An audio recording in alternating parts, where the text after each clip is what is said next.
믿음의 역사, 사랑의 수고, 소망의 인내로 하나님 나라를 세워갑시다. 아멘. 네. 그런 은혜가 날마다 우리 가운데 있기를 원합니다.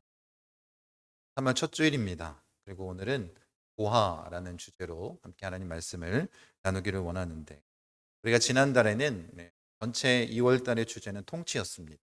그리고 3월 달 하나님 나라 복음에 대한 주제는 가치에 대해 나눌 것이고, 첫째 주에 이 보아라는 제목으로 하나님 말씀을 함께 나누길 원합니다. 이 자본주의 시대를 살아가는 우리들은 우리 매일 무언가의 가격을 매기며 살아갑니다. 여러분가 마트만 나가도 이게 뭐가 붙어 있어요? 물건의 가격표가 붙어 있습니다. 부동산 시세나 주식 시세나 모든 것에는 시세라는 가격표가 붙어 있습니다. 어쩌면 우리 인생의 가격표도 연봉이라는 로 붙여져 있는지도 모르겠습니다. 이렇게 이 자본주의 시대에는 모든 것이 가격표가 붙어 있습니다. 그런데 우리가 기억할 것은 이것입니다. 가격과 가치는 다르다라는 거예요. 가격은 시장이 정하는 것입니다. 그런데 가치는 누가 정할까요? 내가 정하는 것입니다. 여러분, 정말 중요한 질문은 뭐냐면, 여러분의 인생에서 여러분이 가장 가치 있게 생각하는 것이 무엇인가? 이 질문에 우리가 온전히 대답했으면 좋겠습니다. 어떤 사람은 인정이 자신의 보화입니다. 다른 사람들의 시선이 너무나도 신경 쓰입니다. 그러니 말 한마디 어떻게 해요? 천국 갔다 지옥 갔다 왔다 갔다 하는 그런 삶을 사는 건 아니겠습니까? 어떤 사람은 돈이 최고의 보화이기에 불안감을 떨치지 못합니다. 어떤 사람은 자존심이 최고의 보화입니다. 그러니까 자존심 상하는 일 앞에서는 10년지기 친구도 저버립니다. 신앙의 양심도 내팽개칠 수 있다. 그런 마음을 품게 됩니다. 어떤 사람은 명예가 최고의 보화가 됩니다. 그래서 사람들 앞에 체면이 깎이는 그 순간을 참지 못합니다. 그래서 체면이 더 중요하기, 사과를 먼저 하기보다 어쩌면 이 사과 한마디로 모든 관계가 풀려나갈 텐데도 불구하고 전혀 사과하지 않고 오히려 관계를 어렵게 만들기도 합니다. 어떤 사람은 권력이 최고의 보화입니다. 그러니까 주도권을 항상 쥐기를 원하고 결정권을 내가 갖기를 원하는 마음으로 살아갑니다. 그러니 이것이 내 손에서 벗어나면 불안해질 수밖에 없습니다. 그러니까 사람을 섬기기보다 통제하려고 하고, 그리고 사람을 지배하려고 하는 그런 욕망에 사로잡혀 나아갑니다. 그러니까 이 관리라는 명분 안에 정말 하나님께서 원하시는 그 원리나 가치도 잊은 채 그것을 차지하기 위해 달려나가는 그런 모습을 볼 수 있습니다. 어쩌면 저마다 자기가 원하는 가치, 가장 귀하게 여기는 보화를 가지고 있을 것입니다. 그리고 어떻게 해요? 그것을 움켜쥐기 위해서 아등바등하며 살아가는 것이 우리 인생의 모습 아니겠습니까? 그래서 오늘 본문 가운데 주님께서 우리에게 분명히 말씀하시는 것은 이것입니다. 무엇이 진짜 보화인지, 그 가치관을 재정립하기 위해서 오늘 이 말씀을 우리에게 주시는 것 아니겠습니까? 천국은 마치 밭에 감추인 보화와 같으니 라고 말씀하십니다. 여러분, 이 비유는 단순히 너희가 천국 가려면 너희 전 재산을 팔아서 헌금을 해야 된다, 이런 헌금을 강요하는 메시지가 아닙니다. 이 말씀을 통해서 우리의 인생의 눈을 지금 수술하시는 거예요. 우리의 가치관을 바꾸시려고 하는 것 아니겠습니까? 그러면 진짜 보화를 발견한 사람은 어떻게 될까요? 눈이 뒤집어지는 건 아니겠습니까? 그것을 얻기 위해서 가치관의 전복도 나타납니다. 인생의 모든 우선순위가 완전히 변화되는 것 아니겠습니까? 억지로 희생하는 것이 아니라 기쁨으로 그 모든 것들을 감당하며 나아가는 것 아니겠습니까? 오늘 설교가 이 주님의 이 짧은 이 비유 가운데 담겨 있는 영적인 보화를 온전히 캐내는 그런 시간이 되기를 원합니다. 첫 번째로 우리가 살펴볼 것은 주님께서 밭에 감추인 보화라고 말씀하십니다. 그럼 하나님의 나라는 화려한 장소에 감춰져 있는 것이 아니라 우리의 일상 가운데 감춰져 있다라고 주님이 말씀하십니다. 여러분, 우리가 기억할 것, 그 하나님의 나라가 저 산속이나 기도원에 있는 것이 아니라 화려한 궁정에 있는 것이 아니라 어디에 있다라는 거예요? 일상 가운데 있다라는 것을 잊지 마시기 바랍니다. 2014년에 미국의 한 고물상에서 놀라운 일이 벌어졌습니다. 한 남자가 벼룩시장에 금속으로 된 달걀 모양의 장식품 하나를 냈는데 그것을 당시에 14,000달러, 그러니까 우리나라 돈은 한 약 1,500만 원 정도. 적은 돈은 아닙니다. 근데 이렇게 비싸게 받은 이유가 뭐냐면 그 장식품이 금으로 되어 있기 때문에 그런 거예요. 그래서 이 장식품을 산 남자가 무슨 생각을 했냐면 그 금을 녹여가지고 팔면 더 많이 돈을 벌겠다 이런 생각을 한 겁니다. 그런데 그 장식품이 예사 것 같지 않아서 한번 문의를 해본 거예요. 장식품이 무엇인지. 그랬더니 이 장식품이 뭐였냐면 당시 러시아에서 황제의 보물이라고 말하고 있는 파베르제의 달걀이었습니다. 부활절날 황제가 선물로 나눠주었던 그런 달걀이었던 것 같습니다. 그 가치가 현재로 현재 가치로 표현하면 한 400억 정도 된다고 합니다. 그러니까 400억짜리 얼마에 샀다는 거예요? 1,400만 원에 샀다라는 거예요. 여러분, 중요한 건 뭐냐면 그 시골에 벼룩시장에 어쩌면 때 묻어 있을지 모르겠고 모든 사람들이 어떻게 지나가요? 아무것도 아닌 것처럼 그냥 바라보고 지나갈 수 있는 것 아니겠습니까? 그런데 그 안에 그 가치를 발견할 수 있는 사람만 그 보화를 얻을 수 있는 건 아니겠습니까? 제가 지금 말씀드리고 싶은 것은 이것입니다. 예수 그리스도의 십자가의 복음이 이와 같다라는 것. 겉으로 보기에는 화려하지 않습니다. 이사야 선지자는 분명히 얘기합니다. 고운 모양도 없고 풍채도 없은즉 우리가 보기에 흠모할 만한 아름다운 것이 없다. 이렇게 말하고 있습니다. 그것이 예수님의 모습 아니었겠습니까? 모든 사람들이 십자가에서 죽으신 예수, 고통당하신 그 예수, 볼품없는 그 예수, 아무렇지도 않게 바라봤을 것입니다. 그런데 그 안에 진짜 가치를 발견한 사람은 영원한 생명을 얻는 것 아니겠습니까? 십자가에 달리신 예수님, 실패한 범죄자처럼 보였을지 모르겠지만 그분은 하나님의 아들이시고 우리를 구원하신, 우리에게 영원한 생명을 주신 하나님의 아들이심을 우리가 잊지 않기를 원합니다. 여러분, 그러니 이 밭에 감추인 보화할 때 이 감추다라는 의미가 뭐냐면 비밀스럽게 숨겨 놓았다라는 그런 의미를 갖고 있습니다. 그러니 스스로 지혜 있다는 사람들에게는 어떻게 해요? 하나님께서 감추시고 어린아이와 같은 자들에게는 이 비밀을 나타내 주신 건 아니겠습니까? 그래서 바울은 이 복음을 신비라고 표현하고 있습니다. 아무나 발견할 수 없는 비밀스럽게 감추어진 그런 보화 아니겠습니까? 그럼 더 중요한 단어가 서두에 잠깐 언급했지만 이 보화가 감춰져 있는 장소입니다. 그 장소가 어디래요? 밭이라고 이야기하고 있습니다.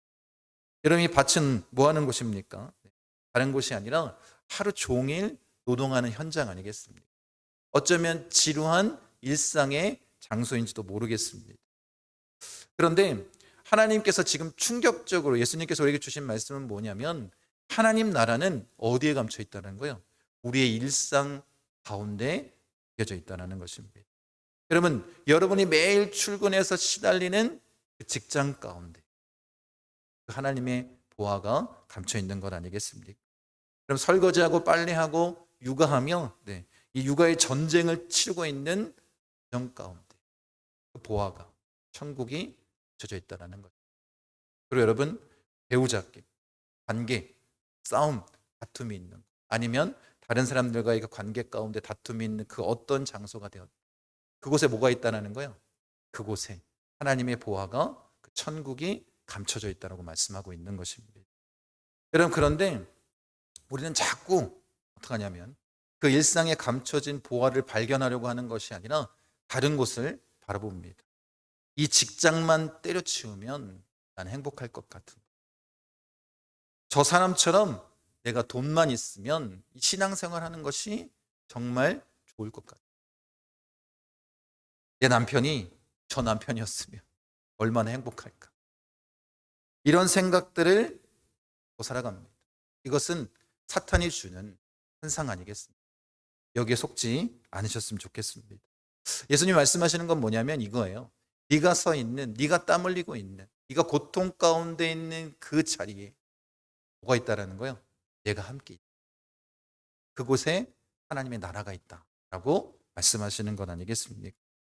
여러분, 그러니 주님께서는 늘 우리와 함께 하시고, 우리가 고난 중에, 고통 중에, 두려움 가운데 떨고 있을지라도 주님이 그곳에서 함께 계십니다. 그리고 어떻게 해요? 나와 함께 누가 계시면, 주님이 계시면 그곳이 하나님 나라 아니겠습니까? 여러분의 일상 가운데에서 뭘 발견하기를? 하나님 나라를 발견하기를 간절히 축원합니다. 또 두 번째 중요한 것은 이거예요. 발견을 했습니다. 그 다음에 우리가 깊이 생각해야 될 것은 이것입니다. 이런 보화를 발견한 사람들의 반응을 뭐라고 얘기하세요? 기뻐했다라고 말씀하고 있습니다. 한 청년이 사랑에 빠졌습니다. 그런데 사랑에 빠진 여인, 한 2시간은 차를 타고 가야 만날 수 있어요.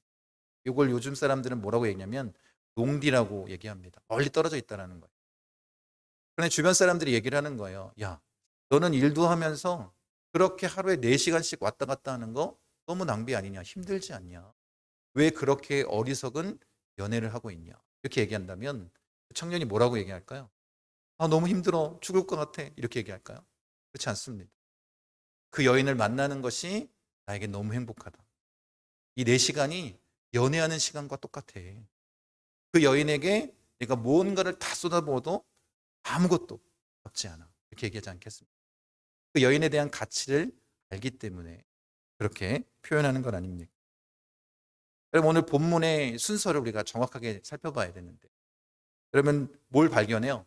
보화를 발견합니다. 그리고 기쁨이 넘치는 거예요. 그리고 어떻게 해요? 보화를 숨겨둡니다. 그리고 가서 어떻게 해요? 자신의 재산을 다 팔아가지고 결국엔 뭘 사요? 그 밭을 삽니다.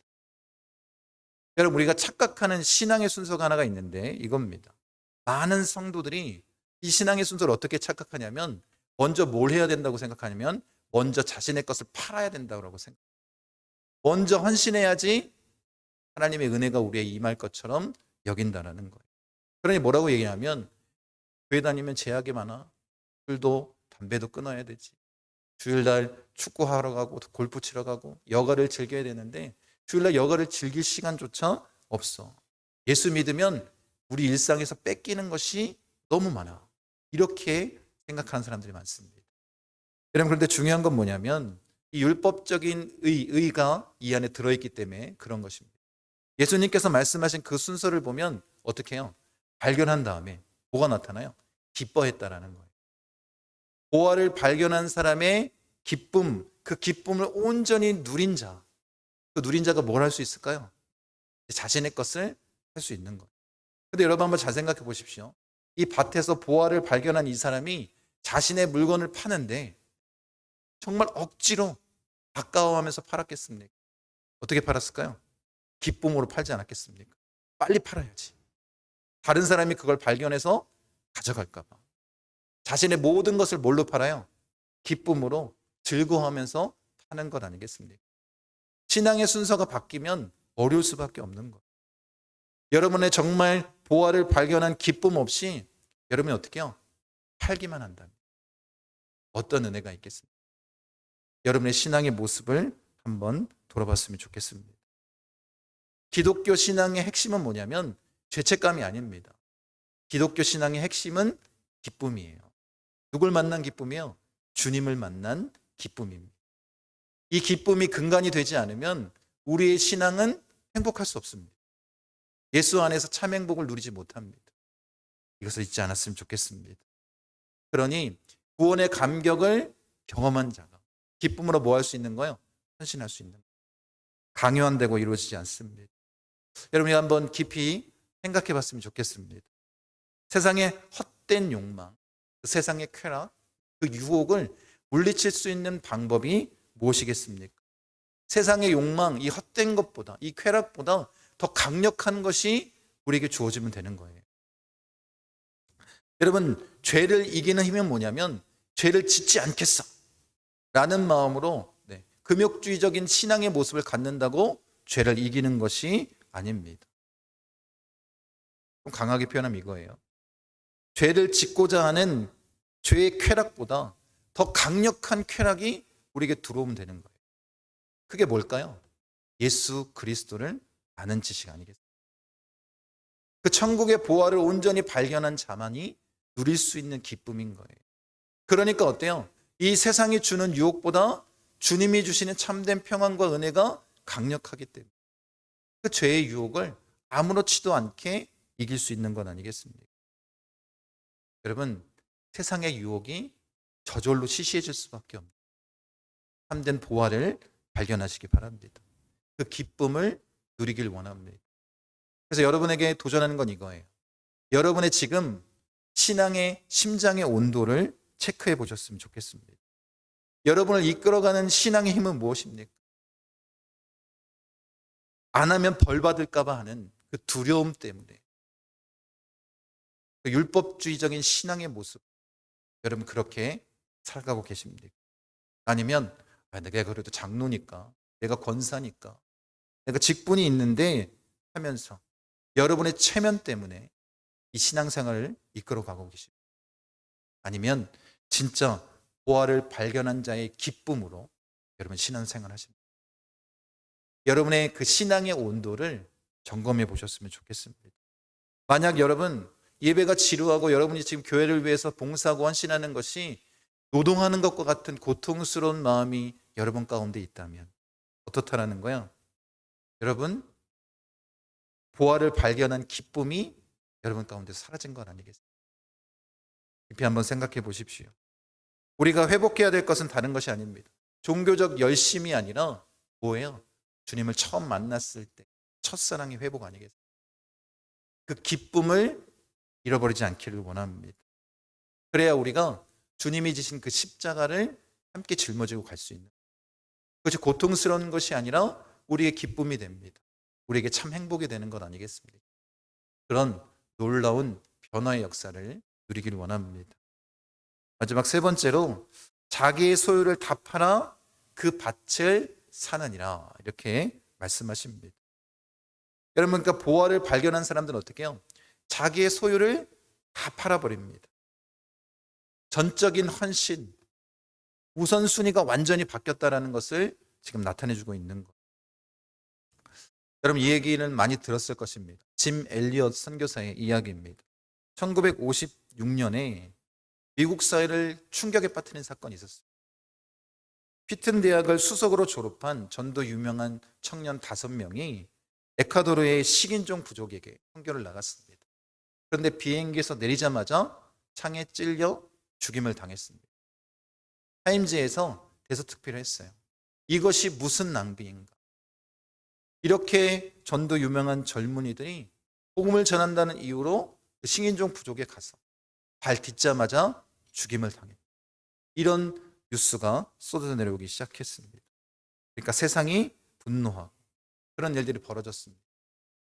그런데 이 짐 엘리엇의 대학생 때의 일기가 발견이 됐는데 거기에 이 문장이 담겨져 있었다고 합니다. 영원한 것을 얻기 위해 영원하지 않은 것을 버리는 자는 결코 바보가 아니다. 어쩌면 짐 엘리엇은 자신의 그 생명을 거기에 바쳤는지도 모르겠습니다. 그런데 그 생명보다 더 값진 보화가 무엇인지 알기, 영원한 생명을 얻고자 그 일을 감당한 건 아니겠습니까? 그리고 이 결론을 아시지 않습니까? 이제 이 선교사의 부인들이 그 땅에 들어가서 그 땅을 변화시키는 역사가 나타났고, 그곳에 창을 들고 찔렀던 한 사람이, 그 원주민이 목사가 되는 역사가 나타났습니다. 짐 엘리엇은 자신의 생명보다 더 값진 보화를 위해서 인생을 투자한 것 아니겠습니까? 여러분, 진짜 값진 보화가 무엇인지를 여러분이 안다면 누구처럼 행한다고요? 이 보화를 발견한 사람처럼 우리의 모든 것을 답하지 않겠습니까? 여러분의 모든 우선순위를 재정립하는 그런 가치관을 완전히 바꾸는 역사가 나타나는 것 아니겠습니까? 그렇게 우리가 주님 앞에 서기를 원합니다. 그럼 여기서 착각하지 말 것은 다 판다고 해서 문자 그대로 그것을 다 팔아서 전 재산을 주님께 갖다 바쳐라, 이런 의미가 아닙니다. 그럼 어떤 의미가 될까요? 구원을 뭘로 사는 거요? 돈으로 사는 건 아니겠습니까? 그런 의미로 주님이 하신 것이 아닙니다. 여러분에게 1순위였던 그것이 돈이었든 명예였든 권력이었든 인정이었든 그 모든 것들, 그것이 뭐 뒤로 다 돌아가는 거예요? 예수님이라는 천국의 보화 밑으로 다 순위가 바뀌는 건 아니겠습니까? 그럼 1순위였던 것들이 이제 팔아치워도 아깝지 않을 만큼 배설물처럼 여겨지는 그런 우선순위의 재정립이 이루어지는 것입니다. 그래서 바울도 마찬가지입니다. 빌립보서 3장에 뭐라고 얘기합니까? 이 모든 것을 해로 여기는 이유가 뭐라고 해요? 그리스도 예수를 아는 지식이 가장 고상하다는 것을 알았다. 그것이 나에게 최고의 보화임을 알게 됐다는 것입니다. 그러니까 어떻게 해요? 이 모든 것들을 배설물로 여긴다는 이유가 뭐라고요? 예수 그리스도를 알기 때문에 라고 바울은 고백하고 있습니다. 여러분도 그 천국의 보화를 온전히 발견하는 자가 되길 원합니다. 여러분의 인생의 모든 우선순위가 재정립되는 역사를 나타나기 원합니다. 여러분, 그렇게 모든 것을 해로 여기는 건 아니겠습니까? 여러분, 혹시 여러분 마음 가운데 아직도 여러분의 삶의 1순위처럼 여겨지는 것이, 그 모든 것들 이제 예수 그리스도 천국의 보화로 여러분의 우선순위가 재정립되기를 원합니다. 여러분, 그렇게 발견한 이후에 어떻게 한다고요? 이것을 팔아치우기 시작합니다. 여러분, 삶의 구체적인 영역에서 교환이 일어나는 거예요. 우리가 뭐 이런 찬양 많이 하잖아요. 냉장고도 팔고 세탁기도 팔고 뭐 이렇게 다 팔아가지고 그 보화를 샀다라는 찬양을 기억하지 않습니까? 여러분이 가지고 있었던 그 일상의 구체적인 삶 가운데에서 여러분이 1순위로 여겼던 그 모든 것들을 팔아치우는 역사가 나타나기를 원합니다. 첫 번째는 시간을 파시길 바랍니다. 이제 여러분의 시간의 우선순위는 내 여가나 내 취미나 아니면 드라마를 보는 것이나, 요즘에는 넷플릭스에 많이 시간을 투자한다고 하더라고요. 그런 거에 빠져 사는 것이 아니라 이제는 하나님과 교제하는 시간이 나에게 보화가 되기 원합니다. 그러니 가장 첫 시간을 하나님께 드리길 원하고, 바빠서 기도 못합니다, 이런 핑계가 아니라 가장 바쁜 그 시간에 하나님 앞에 무릎 꿇는 자가 되길 원합니다. 그리고 드라마나 여가를 즐기는 그 시간을 쪼개서 하나님의 말씀을 읽는 자들이 되기를 원합니다. 두 번째는 여러분, 돈을 파시길 바랍니다. 이전에는 돈이 나의 안정장치였고 나를 위한 쾌락의 도구였다면 이제 그 돈이 하나님 나라를 위한 그런 방편으로 쓰이기를 원합니다. 내 불안을 잠재우기 위해서 그렇게 쌓아놓던, 움켜쥐었던 것을 선교나 구제를 위해서 흘려보낼 수 있는 하나님의 마음을 품는 자들이 되기를 원합니다. 여러분, 그리고 자존심을 파십시오. 내 자존심이 보화였을 때 누군가 나를 건들면 참지 못하고 그렇게 화를 냈던 내 자신을 버리기를 원합니다. 이제 뭐예요? 화평의 보화 아니겠습니까? 이제 그 관계가 어그러지는 것이 아니라 주 안에서 모든 관계가 재정립되고 아름답게 세워질 수 있는 여러분의 그 자존심을 파는 자가 되기를 원합니다. 그래서 어떻게 해요? 이전에는 결코 내가 먼저 사과하지 못했는데 내가 먼저 사과하고 내가 먼저 용서하고 내가 먼저 손 내밀 수 있는 그런 모습으로, 주님을 닮은 모습으로 서기를 원합니다. 마지막으로 죄의 즐거움을 하시길 바랍니다. 이 정도는 괜찮겠지, 이 정도는 다 하는 거 아니야? 그러면서 여러분 죄의 즐거움을 은밀하게 즐기고 계셨습니까? 이제 그것을 끊어내십시오.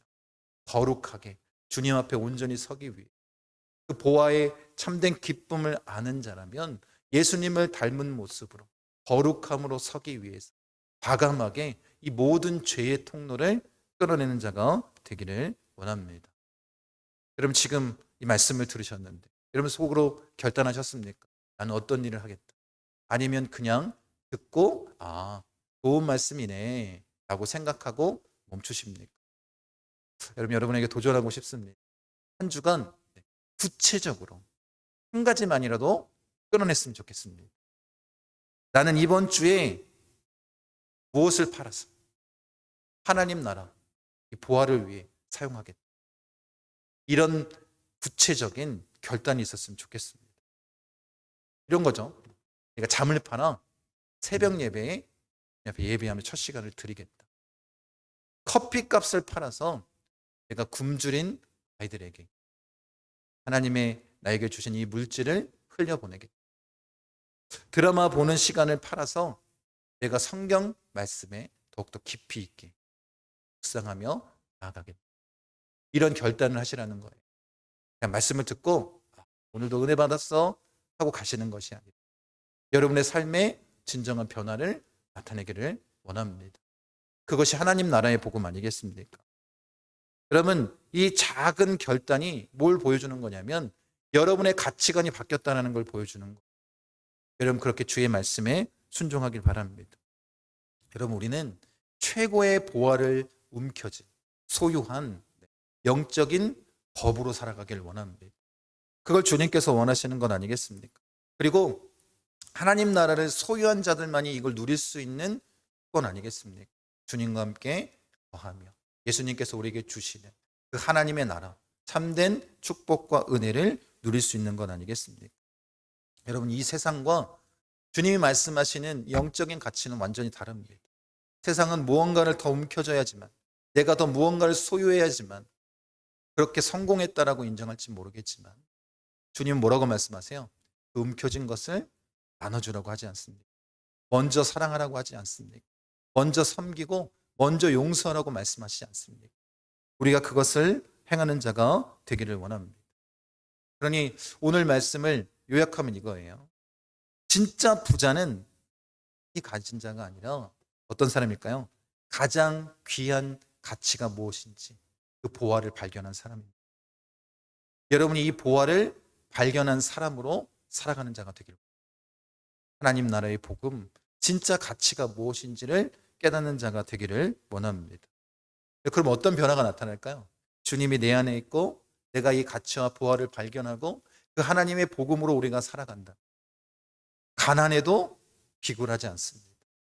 내가 부자여도 교만하지 않습니다. 실패해도 절망하지 않습니다.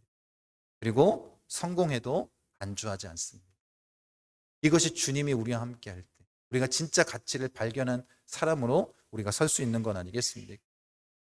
여러분 우리 인생의 진짜 자산은 여러분이 움켜쥐고 있는 주식도 부동산도 돈도 아닙니다. 우리의 진짜 자산은 뭐냐면 내 안에 계신 예수 그리스도입니다. 진짜 그 보화를 발견하십시오. 그리고 우리도 바울처럼 내가 가지고 있던 모든 것들을 배설물로 여기십니다. 예수 그리스도를 얻은 것을 참된 기쁨으로 참된 가치로 참된 보화로 여기며 사는 자들이 되길 원합니다. 그럼 여러분의 어떤 변화가 나타난다고요? 내 마음 가운데 기쁨으로 내 모든 것을 아낌없이 헌신할 수 있는 것.